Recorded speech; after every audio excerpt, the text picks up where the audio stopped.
For more on this, let's go to our chief political analyst, John Dickerson, and CBS News legal analyst, Rikki Klieman. Good morning to both of you. We're going to talk to you, John, in a moment about the presidency and what this means. But first, the legal cases that Trump is facing. What now, Rikki? Well, Jan just mentioned New York. Looking to stop the conviction, to overturn it and not be sentenced is ridiculous. So let's look at the January 6th case. The January 6th case is the case that went up to the Supreme Court.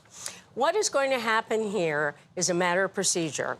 It is going to get kicked back down to the district court. That's Judge Tanya Chutkan. Judge Chutkan is going to have a hearing on every act that is in this indictment. Keep in mind, this indictment is 45 pages. It has 128 paragraphs in it. And of them, 123 are acts. So what Judge Chutkan is going to do is go one by one after they brief the issue for her and hear arguments, and she's going to make a decision and say, well, this act is not official. This act is private.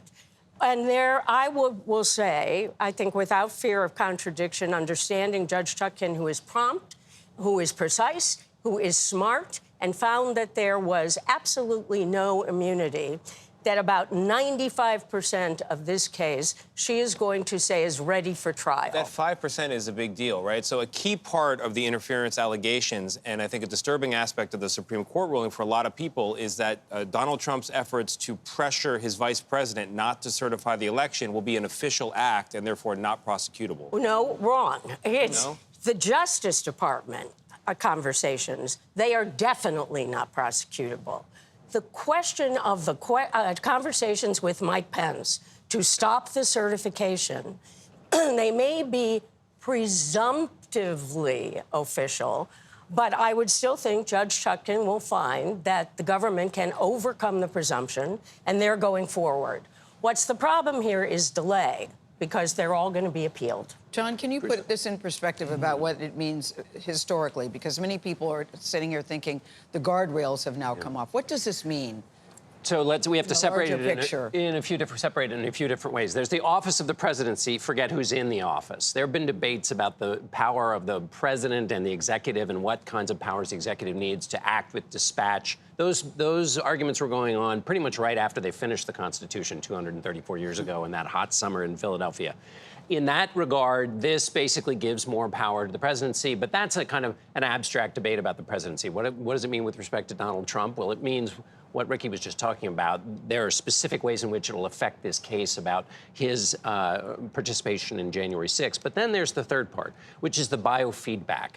How is he going to receive this news? And if he is to be elected again, how's he going to operationalize it? We've seen him already claim that this gets him out of the New York case, which is a stretch and a ridiculous reading of the Supreme Court. But if he's president, he's likely to read this ruling as a kind of all guardrails are off. And why do we think that? Three reasons. One, we have the testimony of his former officials who said much of our time was spent telling him you can't do that, it's illegal. He's likely to think, you know what?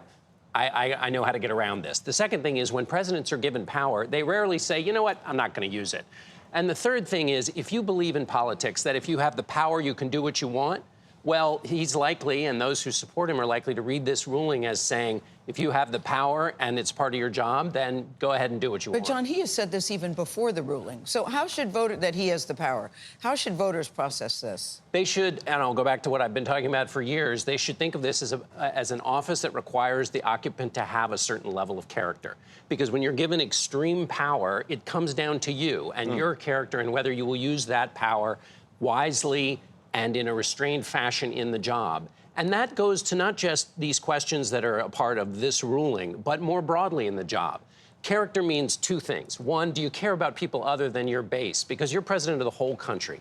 And what that means is, are you going to do things that are going to help the most number of people? And the second part of character means, do you recognize there are long-term consequences for your behavior? It's not just what's going to help you and what's going to help you in the short term, but that you are in a job that requires that you think about the future. And putting character back in focus on the job is a good thing for an election, and it's what everybody should be talking about. Yeah, well, given the ruling, the convictions, the upcoming election, this is very layered. Thank you for breaking it all down.